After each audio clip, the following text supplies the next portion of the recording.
मुर्गियों के अपशिष्ट और पोल्ट्री वेस्ट से वर्मी कंपोस्ट बनाना किफायती है। इस दौरान केंचुओं की उपयोगिता कारगर साबित होती है। इस वीडियो के माध्यम से हम आपको बताते हैं कि किस तरह केंचुओं के जरिए मुर्गियों की प्रोटीन जरूरतें पूरी होती है और कुक्कुट पालक अधिक धनार्जन कर सकते हैं। माननीय केंद्रीय मंत्री श्री गिरिराज सिंह जी ने किसानों के हित में समय समय पर मुर्गी पालन की लागत कम करने को लेकर सुझाव दिए हैं। मोरिंगा और मुर्गियों की एकीकृत खेती के साथ मुर्गियों के अपशिष्ट प्रबंधन को लेकर भी श्री गिरिराज सिंह ने निर्देशित किया है, जिसे ध्यान में रखते हुए ICAR poultry research institute Hyderabad ने मुर्गियों को केचुआ खिलाने के विकल्प पर वृहद अध्ययन किया है। अब इसके फायदे के बारे में खुद संस्थान के निदेशक डॉक्टर RN चटर्जी बता रहे हैं। पोल्ट्री से जो लिटर मटेरियल मिलता है, फिशिस जो होता है, उसमें ज़्यादातर यूरिक एसिड और यूरिया के वजह से उसमें नाइट्रोजन ज़्यादा होता है। जैसे काउडंग होता है, कैटल और बफेलो का जो गोबर होता है, गोबर में नाइट्रोजन और कार्बन का एक बैलेंस रहता है। लेकिन हमारा जो मुर्गी में जो पोल्ट्री लिटर मैन्योर जो होता है, उसमें से जो खाद निकलता है उसमें नाइट्रोजन ज़्यादा होता है और ये नाइट्रोजन नाइट्रेट का हिसाब से होता है। वो एक एनवायरमेंटल, उसका दो पहलू है। एक तो होता है कि इसका नेगेटिव जो पहलू है ये एनवायरमेंटल पोल्यूशन करता है, लेकिन इसका जो दूसरा पहलू है, मतलब एक ही कॉइन का जो दो साइड है, एक नेगेटिव साइड एक पॉजिटिव साइड। ये जो पॉजिटिव साइड है कि ये जो खाद पोल्ट्री मैन्योर जो होता है, ये पोल्ट्री मैन्योर को हम बहुत सारे चीज़ से इसको हम काम में लगा सकते हैं। जैसे कि इसको कंपोस्ट करके मैन्योर का हिसाब से डिफरेंट क्रॉप्स में इसको डाल सकते हैं, या तो इससे वर्मी कंपोस्टिंग कर सकते हैं। मतलब कंपोस्टिंग बनाने के बाद इससे हम कचुआ भी इससे प्रोडक्शन कर सकते हैं। नहीं तो इससे कभी कभी गैस भी प्रोड्यूस कर सकते हैं। जो LPG होता है, खाना बनाने के लिए जो गैस चाहिए, वो गैस भी हमारा पोल्ट्री मैन्योर से होता है। जो काउडंग से होता है, पोल्ट्री मैन्योर से भी वो किया जा सकता है। और एक चीज़ होता है, इससे इलेक्ट्रिसिटी भी इससे बनता है। कुल 182 दिनों के लिए 150 ग्राम प्रिया मुर्गियों को अध्ययन में शामिल किया गया, जिनकी उम्र 18 हफ्ते थी। इस दौरान मुर्गियों के अपशिष्ट को खाद और वर्मी कंपोस्ट में बदलने पर काम किया गया। हम यहाँ पे क्या करते हैं कि मुर्गी का अपशिष्ट हमने लिया 51 kg, और उसके बाद हमने राइस हल में बहुत मात्रा में कार्बन होता है, तो वो हमने लिया 84.15 kg। इन दोनों को हमने मिला लिया और इसका कार्बन टू नाइट्रोजन अनुपात जो होता है वो 30:1 होता है। तो poultry litre compost with rice hulls, ये राइस हल के साथ हम सबसे पहले कंपोस्ट बनाएंगे। ये C/N 30:1 कंपोस्ट हमने बनाया। इस कंपोस्ट के बनने के बाद, क्योंकि नाइट्रोजन टॉक्सिसिटी अब नहीं है, इसके बाद हम इसको ले जाते हैं वर्मी कंपोस्ट बनाने के लिए। वर्मी कंपोस्ट बनाने के लिए हम क्या करते हैं कि इसमें हम अर्थवर्म्स, केंचुआ उसमें इंट्रोड्यूस करते हैं और इसी कंपोस्ट को हम वर्मी कंपोस्ट बनाते हैं।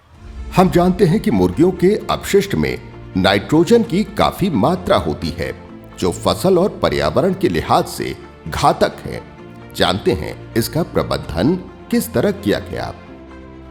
मुर्गियों के अपशिष्ट में बहुत मात्रा में नाइट्रोजन होता है और इसी को हम बोलते हैं नाइट्रोजन टॉक्सिसिटी।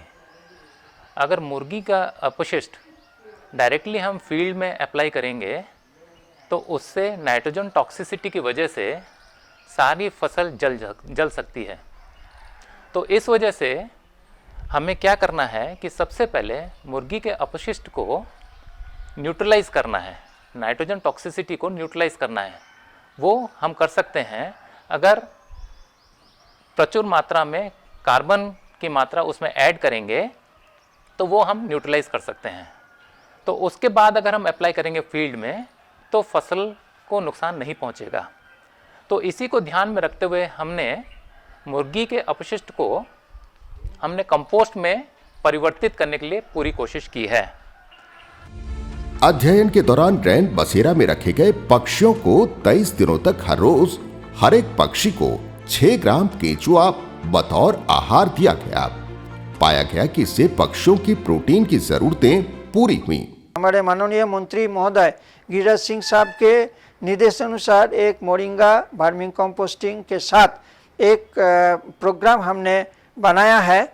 इस प्रोग्राम में 1 एकड़ में करीब 3000 से 4000 मुर्गी हम रखेंगे। मतलब आधा एकड़ में ऑलरेडी हम करीब 1000 मुर्गी 1200 मुर्गी रख रहे हैं और उसको लेके जाएंगे 3000-4000 एक एकड़ में इसको लाएंगे। उसमें कुछ नाइट शेल्टर रहेगा, मोरिंगा प्लांटेशन रहेगा और उसके साथ साथ वर्मी कंपोस्ट से जो केचुआ प्रोडक्शन होता है वो भी रहेगा। तो हमारा एक और आईसीआर इंस्टीट्यूट है जिसका नाम है इंडियन वेटरनरी रिसर्च इंस्टीट्यूट। उस इंस्टीट्यूट से, उस संस्थान से एक केचुआ का एक स्ट्रेन निकाला गया है जिससे उसका प्रोडक्शन बहुत ज़्यादा होता है। तो वो स्ट्रेन का नाम है जय गोपाल। वो केंचुआ का डिफरेंट स्ट्रेन होता है, डिफरेंट स्पीसीज होता है। हम कुछ दूसरा स्पीसीज में काम कर रहे थे अभी तक और पोल्ट्री लिटर से वर्मी कंपोस्टिंग करके उसका केंचुआ हम निकल रहे थे, लेकिन हमने IVRI से, इंडियन वेटरनरी रिसर्च इंस्टीट्यूट से वो जय गोपाल करके जो स्ट्रेन है वो भी लेके आए हैं जिसका प्रोडक्शन बहुत ज़्यादा होता है। केंचुआ की संरचना में 79.86% नमी और 20.14% ड्राई पदार्थ था। शुष्क पदार्थ में 48.1% प्रोटीन और 8.09% वसा पाया गया। तैयार पत्तियों के पूरक के साथ पोल्ट्री वेस्ट को मिलाकर 35:1 और 25:1 के अनुपात के साथ खाद तैयार किया गया। खाद की तैयारी CN अनुपात 35:1 के साथ शुरू हुई, जिसमें सूखी पत्तियों के साथ कूड़े को मिलाकर 48% की सापेक्ष आर्द्रता, pH 5.2 और तापमान 36.2 सेंटीग्रेड पर रखा गया। 13 किलोग्राम मुर्गियों के अपशिष्ट में 46 किलोग्राम सूखी पत्तियों को मिलाया गया। पोल्ट्री अपशिष्ट को खाद में कन्वर्ट करने के लिए या कंपोस्ट या वर्मी कंपोस्ट में करने के लिए इसमें हम कई और चीज़ें मिलाते हैं जिसमें कि कार्बन की मात्रा ज़्यादा हो। तो हम लोग सूखे पत्तियाँ, सॉडस्ट, जो हमारे कारखाने में लकड़ी का काम जो होता है उससे जो हमारा सॉ चिप्स या सॉडस्ट निकलता है उसको भी हम मिला सकते हैं। हमारे जो खेत से पुआल आता है उस पुआल को भी मिला सकते हैं। जो हमारा धान से राइस हल्स निकलता है उसको भी हम मिला सकते हैं, क्योंकि ना इन सारी चीज़ों में कार्बन की मात्रा ज़्यादा होती है। क्योंकि अब पोल्ट्री अपशिष्ट में नाइट्रोजन की मात्रा ज़्यादा होती है, तो ये सारी चीज़ें मिलाकर हम कार्बन की मात्रा अगर ज़्यादा कर देते हैं तो उसको सही अनुपात में कार्बन टू नाइट्रोजन रेशियो हम बना के फिर हम कंपोस्ट में उसको परिवर्तित कर सकते हैं। खाद के ढेर का तापमान समय बीतने के साथ बदलता रहा। तापमान का यह परिवर्तन ढेर के अंदर बढ़ने वाले माइक्रोब्स की वृद्धि के कारण था। ये काम जो हमने शुरू किया है, हमारे माननीय मंत्री जी, cabinet minister, union cabinet minister, ministry of animal husbandry, dairying and fisheries, इनका जो माननीय गिरिराज सिंह जी महोदय हैं, तो उनका निर्देशानुसार हमने ये काम शुरू किया है और इस काम को हम आगे बढ़ाते जाएंगे। कैसे कैसे वर्मी कंपोस्टिंग होता है और इसको हम फील्ड में लेके जाएंगे सो दैट किसान भाइयों का ज़्यादा से ज़्यादा फ़ायदा हो। तो इसमें हमें दोहरा फ़ायदा है। एक तो ये कि जो पोल्ट्री अपशिष्ट पैदा होता है उसको हम खाद के रूप में फील्ड में यूज़ कर सकते हैं, क्रॉप के लिए यूज़ कर सकते हैं। दूसरा, हमें जो इसके फलस्वरूप वर्मी कंपोस्ट बनने के फलस्वरूप जो हमें अर्थवर्म्स मिलता है, उन अर्थवर्म्स को हम मुर्गियों में खिलाते हैं, मुर्गियों को खिलाते हैं और हम ये फीड कॉस्ट जो है उसको लोअर डाउन करते हैं, कम करते हैं। वर्मी कंपोस्ट 35:1 और 25:1 CN अनुपात वाले 2 खाद अलग अलग मिश्रण अनुपात के साथ तैयार किया गया, जिसके उत्साहजनक परिणाम सामने हैं। वर्मी कंपोस्ट 35:1 CN अनुपात और 25:1 CN अनुपात की पूरी प्रक्रिया में कुल 80 दिनों का समय लगा। इस प्रयोग की सफलता सुनिश्चित है, जिससे आने वाले समय में भारत में पोल्ट्री व्यवसाय में क्रांतिकारी परिवर्तन की उम्मीद की जा सकती है।